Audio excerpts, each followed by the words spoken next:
Selamat sore pemirsa. Sumatera Utara hari ini kembali hadir menjumpai Anda edisi Kamis 4 Mei 2023 bersama saya Hafiz Eko. Dan saya Audraanda Rolinka. Sejumlah informasi menarik telah disiapkan oleh tim redaksi kami. Berikut berita selengkapnya.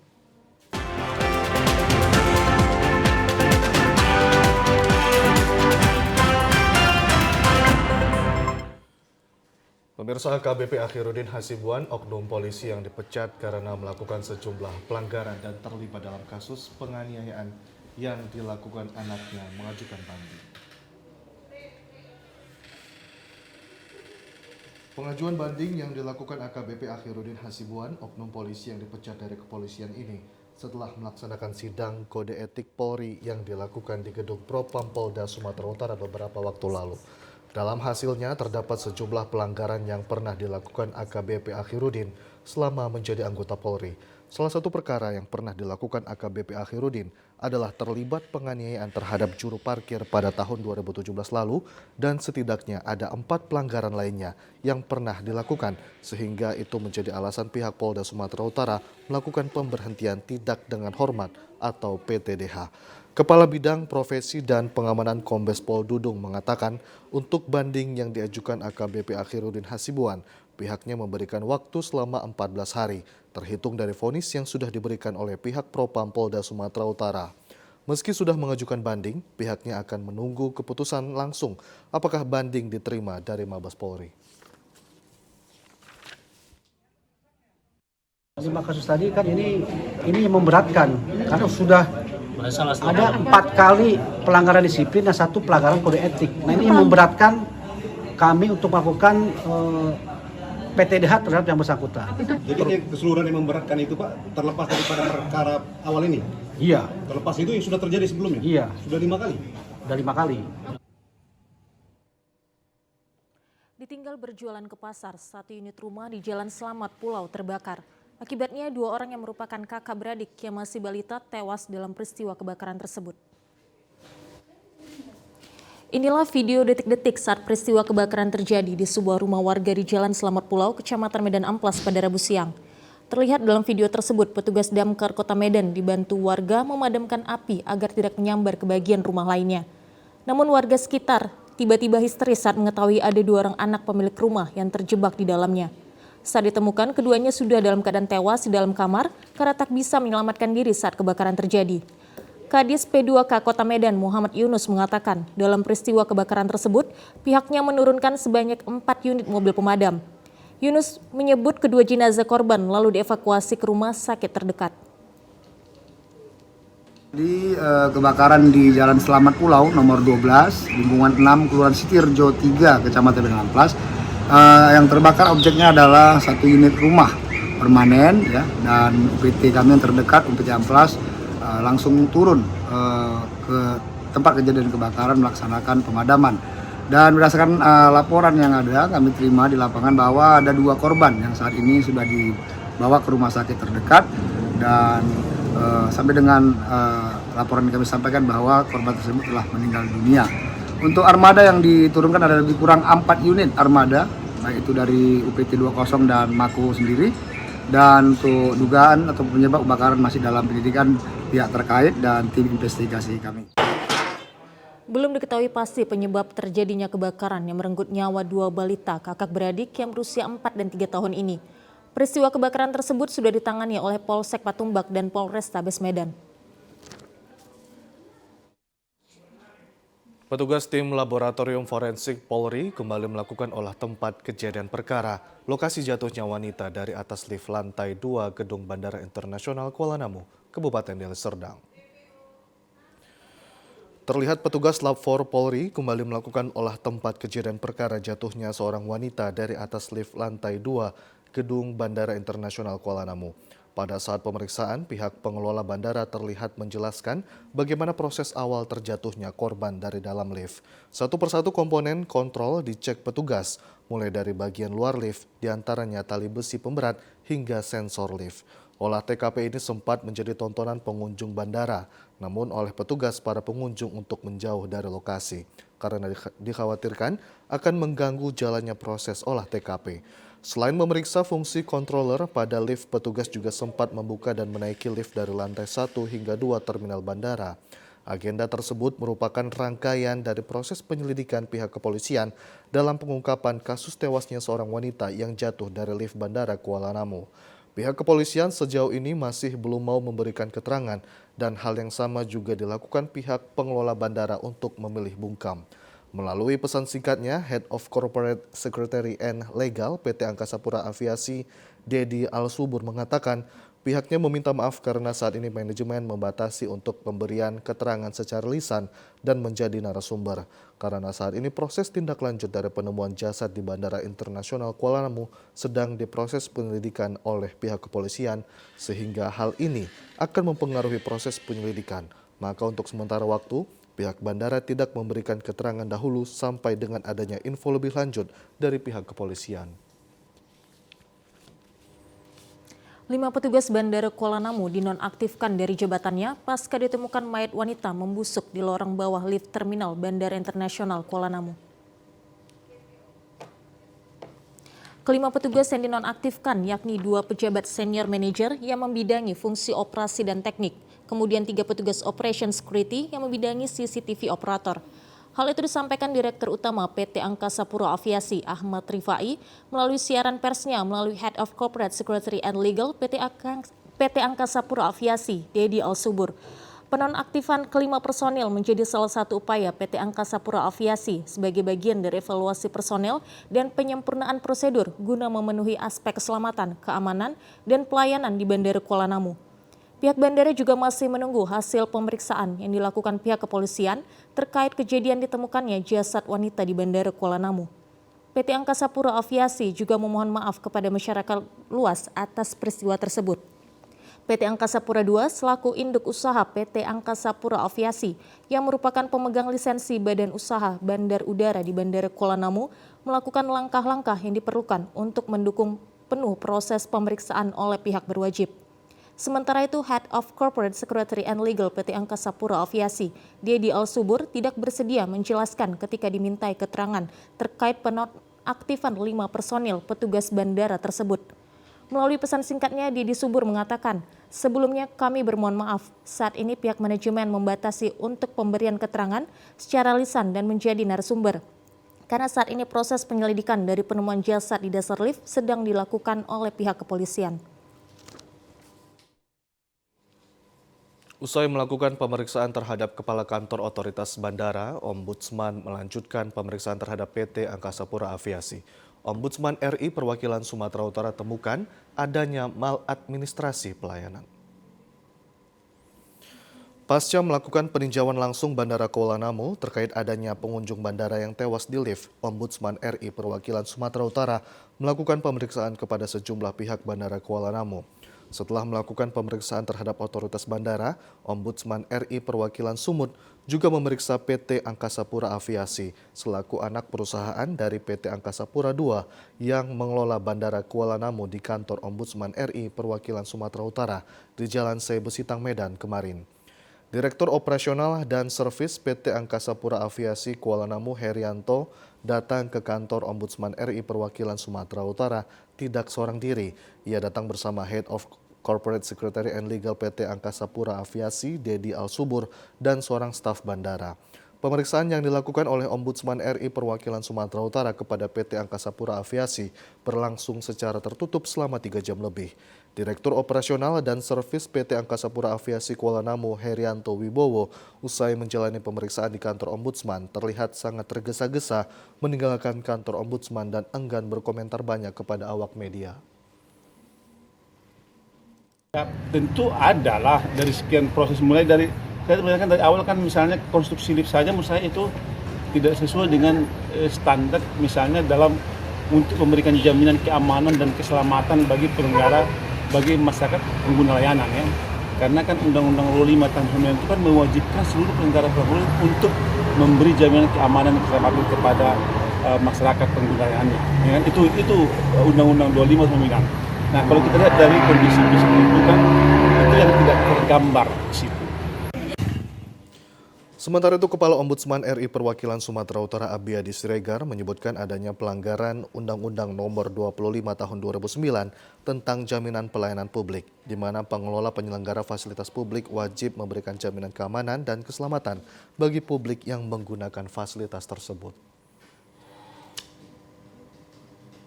Pemirsa, kami akan segera kembali dengan sejumlah informasi lainnya. Tetaplah bersama kami.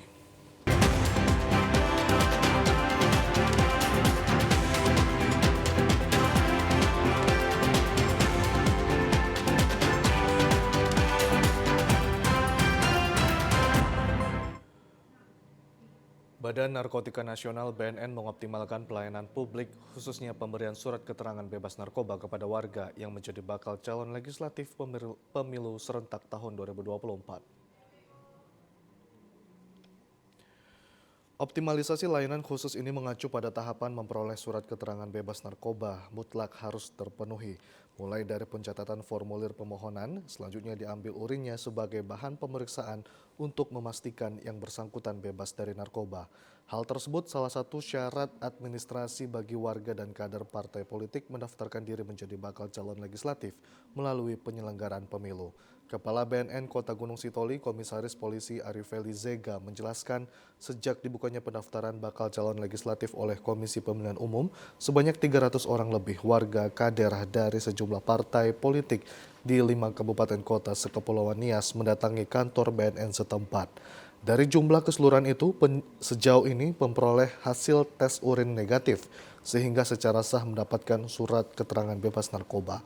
Selanjutnya, pihak BNN masih terus mendukung tahapan pemilu serentak tahun 2024, khususnya berkaitan dengan tugas pokok dan fungsi, termasuk memantau aktivitas masyarakat dan kader partai politik yang mendaftar sebagai bakal calon legislatif di KPU.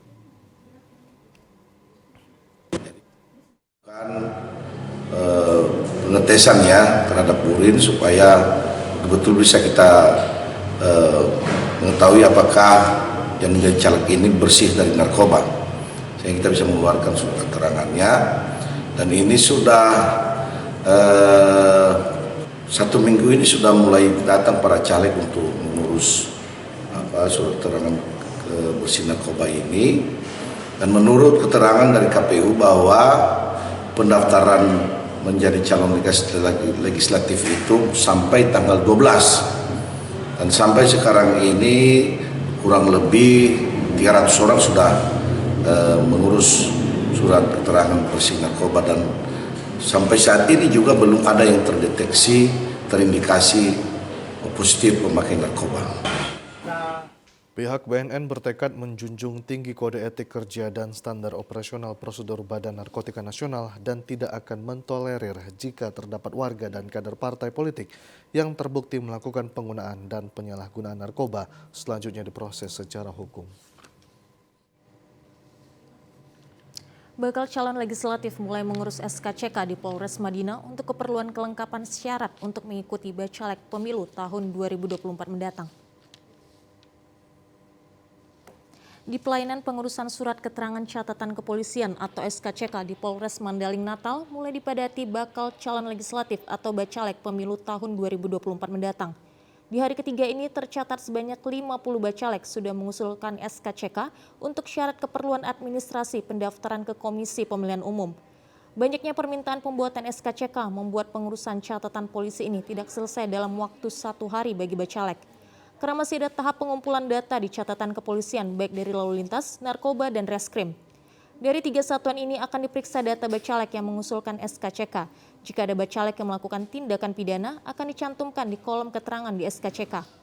Polres Mandaling Natal akan memaksimalkan secepatnya SKCK bacalek selesai sebelum waktu pemberkasan habis.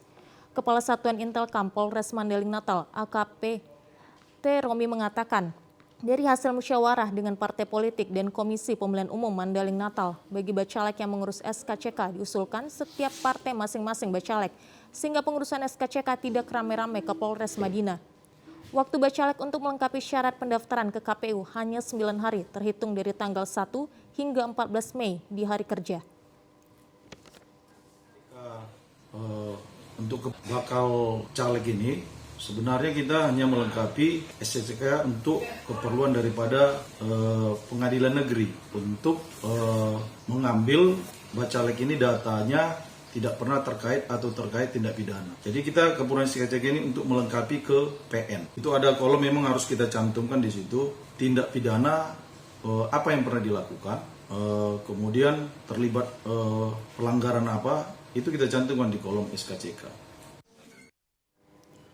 Sementara itu pemirsa, sebanyak 15 orang anggota DPRD Labuhan Batu Utara yang diduga menerima gratifikasi serta 9 perusahaan BUMN dan swasta sudah dan sedang dalam pemeriksaan Inspektorat Kabupaten Labuhan Batu Utara secara terpisah.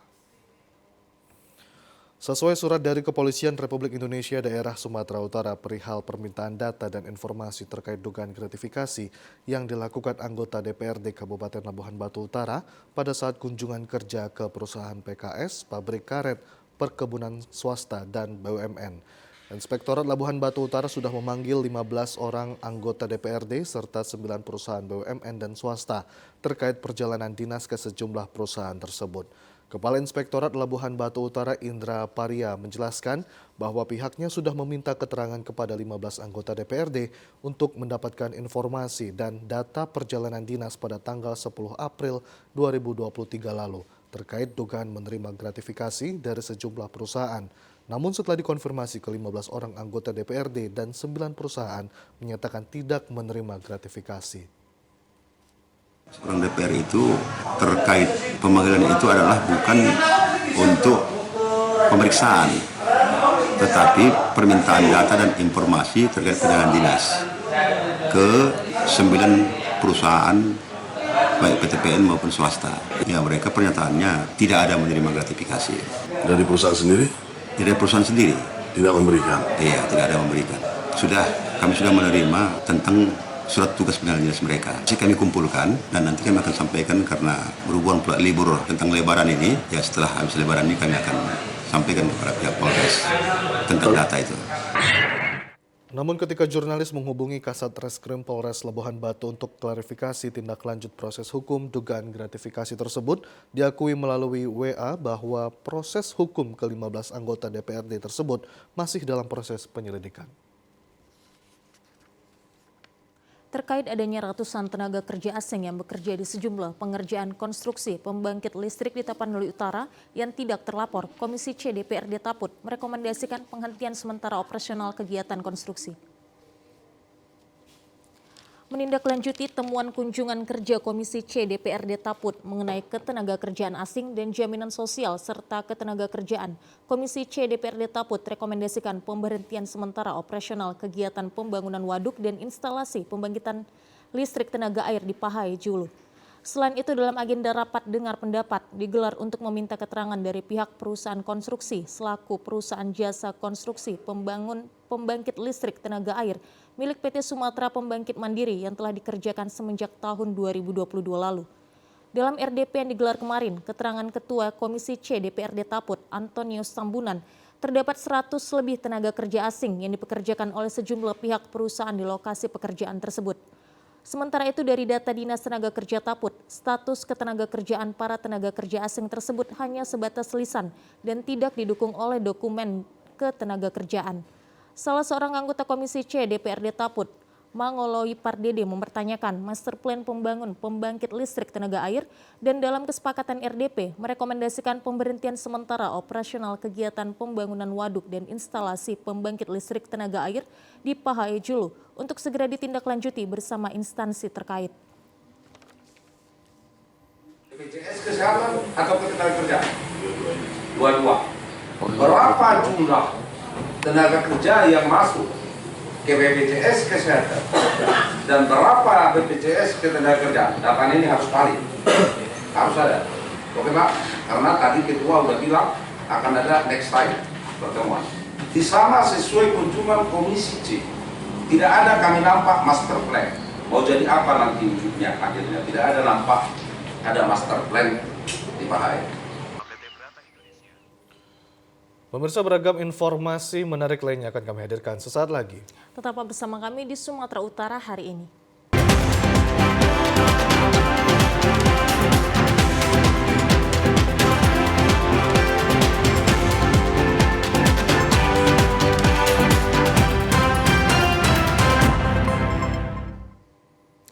kasih masih bersama kami di Sumatera Utara hari ini. Pemirsa, hadiri acara Halal Bihalal Idul Fitri 1444 Hijriah Dharma Wanita Persatuan Provinsi Sumatera Utara, Sekda Arif Sudarto Trinugroho mengajak anggota Dharma Wanita Persatuan untuk tidak memamerkan gaya hidup mewah, terutama di media sosial. Ajakan ini disampaikan Sekretaris Daerah Arif Sudarto Trinugroho pada acara Halal Bihalal 1444 Hijriah Dharma Wanita Persatuan Provinsi Sumatera Utara di Aula Medan Club pagi tadi. Arif mengingatkan kepada anggota Dharma Wanita Persatuan juga ASN di lingkungan Pemprov Su saat ini sedang tren dan kemudian viral di media sosial menampilkan gaya hidup mewah dan hedon atau konsumtif, terlebih pamer barang mewah di media sosial. Dijelaskan Arif untuk saat ini terutama kaum ibu-ibu untuk dapat menahan diri, apalagi saat ini kondisi ekonomi kurang menguntungkan. Meskipun rezeki yang kita peroleh dengan cara yang sah dan halal, namun menurut Arif, janganlah kemewahan ditunjukkan dengan diupload di media sosial yang akhirnya menimbulkan kecemburuan sosial dan bahkan akhirnya sebagian berakibat dengan urusan hukum. Ucapan, tindakan, dan sebagainya yang kita mungkin tidak sadari. Nah, inilah momen-momen seperti inilah kita gunakan untuk bisa saling bermaaf-maafan. Saya juga sebagai sekretaris daerah dan tentunya juga dengan istri saya sebagai ketua Dharma Wanita Persatuan Provinsi Sumatera Utara, kami juga memohon maaf kepada ibu-ibu sekalian jika selama ini ada hal yang kami kurang sadari. Kalau sengaja mungkin tidak pernah kami sengaja, tapi mungkin tidak disengaja, tidak kami sadari ada yang menyinggung tentang ucapan dan tindakan kami yang kurang berkenan. Untuk itu kami mohon maaf. Sementara itu Ketua Dharma Wanita Persatuan Provinsi Sumatera Utara Dian Arif Trinugroho atas nama pribadi dan pengurus menyampaikan minal aidin wal faizin, mohon maaf lahir dan batin. Dian Arif menyampaikan acara Halal Bihalal telah rutin diagendakan setiap setelah Hari Raya Idul Fitri yang tujuannya untuk silaturahmi, memaafkan baik secara pribadi maupun kelompok. Itu semua dilakukan tidak lain untuk mencari ridho Allah.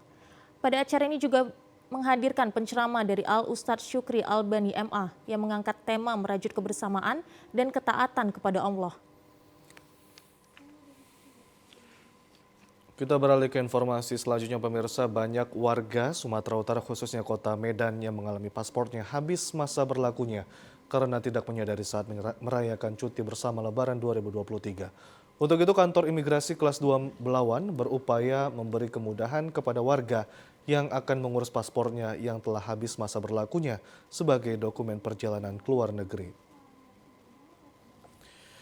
Hal tersebut disampaikan Kasih Tikim Kanim Imigrasi Belawan Johannes Surya Sanjaya kepada TVRI di kantornya di Jalan Serma Hanafiah, Kelurahan Belawan 1, Kecamatan Medan Belawan, Kota Medan kemarin. Menghadapi warga yang mau memperpanjang dan membuat paspor baru tersebut, kantor imigrasi kelas 2 TPA Belawan sangat terbuka dan bersungguh-sungguh serta bersemangat di dalam melaksanakan tugas-tugasnya untuk pemerintah. Pengurusan surat perjalanan untuk luar negeri di kantor imigrasi Belawan pada saat ini naik dari sebelumnya yang semula hanya sekitar 80 orang setiap hari, kini melonjak menjadi 120 orang. Diharapkan warga yang mau membuat paspor baru maupun yang akan memperpanjang paspornya harus melengkapi persyaratannya dengan membawa data diri seperti KTP elektronik, KK, dan akte lahir, ijazah, serta buku nikah. Pembuat paspor di kantor imigrasi kelas 2 TP Belawan sesuai dengan prosedur, jam kerja dan paspor bisa diambil di kantor imigrasi dalam jangka 3 hari kerja. Selain itu, para pembuat paspor datang sendiri, jangan melalui calo. 6 April ini setelah kita cuti bersama, cuti lebaran selama kurang lebih 7-8 hari, itu meningkat permohonan paspor di imigrasi Belawan, kuota paspor. Yang paspor sendiri di imigrasi Belawan itu 80, namun prioritas dan walk-in yang percepatan juga meningkat sekitar 20-30 per hari. Jadi total sekitar 110-120. Akibat pengerukan sungai oleh para pengusaha galian C yang diduga tidak memiliki izin operasi, jalan menuju objek wisata Tangkahan longsor sepanjang 1 km lebih dan sudah terjadi sejak 5 tahun silam. Jalan menuju objek wisata internasional pemandian alam Tangkahan yang berada di Kecamatan Batang Serangan, Kabupaten Langkat, kondisinya sudah sangat memprihatinkan. Pasalnya jalan lintas ini sudah berada tepat di dinding sungai dan sudah mengalami longsor selama berulang kali. Para pengguna jalan juga harus ekstra hati-hati dan mengurangi kecepatan karena dikhawatirkan bisa langsung terperosok ke dalam sungai. Rusaknya jalan ini disebabkan oleh maraknya beroperasi pengusaha galian C atau pengerukan sungai yang diduga tidak memiliki izin operasi. Namun sayangnya aktivitas pengerukan sungai ini terkesan dibiarkan oleh pemerintahan setempat, yakni Camat Batang Serangan. Pemerintahan Kabupaten Langkat hanya sekedar memindahkan jalan yang sudah dilakukan selama 5 kali, melainkan bukan menindak dan menutup lokasi pengerukan sungai yang menjadi penyebab rusaknya jalan lintas menuju objek wisata Tangkahan. Salah seorang warga, Rudi Hartono, mengatakan jalan menuju objek wisata ini sudah dilakukan pemindahan selama 5 kali dan pemerintah terkesan hanya membuang anggaran demi mengambil keuntungan semata. Seharusnya akar permasalahan yang menjadi penyebab longsornya dinding sungai yang harus diselesaikan. Kondisinya seperti ini sudah sangat lama, sudah bola-balik berpindah akibat adanya pengerukan batu yang ada di sepanjang Sungai Batang Serangan ini, yang dilakukan oleh pengusaha batu yang diduga pun tidak memiliki izin. Dari jalan yang di depan kita ini, dulu di tengah sungai sana, itu kan ada jalan yang aspal lempang, itu sudah ada 5 kali pindah, dengan yang sekarang ini sudah 6. Jadi sebenarnya kalau dihitung-hitung, ya sebenarnya kerugian pemerintah ini untuk pindah-pindahkan jalan itu sudah cukup banyak dibandingkan dia harus menutup galian. Warga berharap agar pemerintah Kabupaten Langkat bisa lebih bijaksana dan transparan dalam hal perbaikan infrastruktur sehingga masyarakat tidak menjadi korban. Sementara itu pemirsa, dalam memperebutkan Piala Bupati Tapanuli Utara dengan total hadiah 100 juta rupiah, mulai hari ini panitia kejuaraan karate antar dojo se-Tapanuli Raya membuka pendaftaran serta medical check bagi para peserta. Selain itu, sejumlah peserta dari berbagai kabupaten kini mulai berdatangan.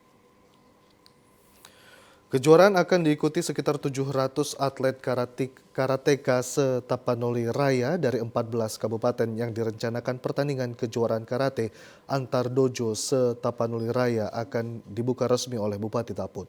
Seperti halnya pada pagi tadi di Gedung Nasional Tarutung, sejumlah peserta dari berbagai kabupaten yang akan ikut bertanding sudah mulai mendaftarkan diri kepada panitia. Para peserta yang mengikuti kejuaraan ini diikuti atlet karateka yang bernaung di bawah Forky seperti sekawasan Tapanuli Utara.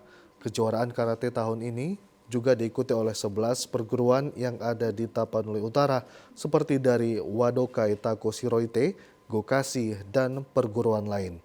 Salah seorang peserta dari SMA Plus Matauli, Widi Putri, mengatakan sebanyak 8 orang atlet karateka dari SMA Plus Matauli mengikuti perlombaan ini yang telah mempersiapkan diri untuk ikut bertanding. Persiapan kami selama ini, kami latihan terus-menerus di dojo kami sendiri, yaitu di SMA Negeri 1 Matauli Pandan. Dan juga harapan kami ke depannya semoga pertandingan seperti ini banyak digelar dimanapun dan bisa juga kapanpun supaya dapat mengembangkan prestasi anak-anak karate sekalian. Ketua Panitia Dedi Pane mengatakan pertandingan akan digelar selama 3 hari mulai dari tanggal 5 hingga tanggal 7 Mei. Sejumlah persiapan telah rampung termasuk tim juri nasional dan sarana-prasarana pendukung lain selama pertandingan digelar. Selain dibuka langsung oleh Bupati Taput Nixon Nababan, juga pengurus Forky dari Medan serta sejumlah kepala daerah sekawasan Danau Toba turut hadir dalam pembukaan dan menyaksikan pertandingan di hari pertama. Persiapan sudah hampir 90%. Ini kegiatan berlangsung selama 3 hari dan langsung dibuka oleh Bapak Bupati Utara. Harapan kita dengan adanya kegiatan ini memacu motivasi serta prestasi atlet karate di Tapanuli Raya secara khusus Tapanuli Utara. Pemirsa, berikut informasi perakiraan cuaca di sejumlah daerah di Sumatera Utara dari Badan Meteorologi, Klimatologi, dan Geofisika wilayah 1 Medan untuk Jumat 5 Mei 2023. Halo Sobat BMKG, saya Aro, Prakirawan Balai Besar MKG wilayah 1 Medan, akan menyampaikan informasi perakiraan cuaca Jumat 5 Mei 2023. Untuk pagi hari, berawan di wilayah Sumatera Utara, siang hingga sore hari berawan dan berpeluang hujan ringan hingga hujan guntur di wilayah Sumatera Utara, dengan potensi hujan guntur terjadi di wilayah Langkat, Deli Serdang, Binjai, Simalungun, dan sekitarnya. Untuk malam hari, berawan dan berpeluang hujan ringan hingga hujan lebat di wilayah Sumatera Utara, dengan potensi hujan sedang hingga lebat terjadi di wilayah Langkat, Deli Serdang, Binjai, Simalungun, Serdang Bedagai, Pematang Siantar, Medan, dan sekitarnya. Untuk dini hari, berawan banyak di Sumatera Utara dengan suhu udara 17 hingga 34 derajat Celcius dan kelembapan udara 60 hingga 95% dengan angin bertiup dari barat laut hingga timur laut dengan kecepatan 10 hingga 30 km per jam. Hotspot atau titik panas di wilayah Sumatera Utara pertanggal 3 Mei 2023 tidak ada. Dihimbau kepada masyarakat di wilayah Sumatera Utara untuk tetap waspada potensi hujan lebat, disertai petir di pegunungan dan lereng timur Sumatera Utara. Demikian perakiraan cuaca Jumat 5 Mei 2023. Terima kasih dan sampai jumpa.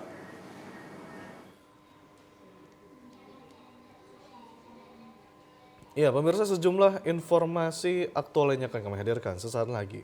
Tetaplah bersama kami di Sumatera Utara hari ini. Informasi tadi sekaligus menutup perjumpaan kita pada sore hari ini. Saya Hafiz Eko Diantoro. Dan saya Udrando Rolinka mengucapkan terima kasih atas perhatian Anda. Selamat sore dan sampai jumpa.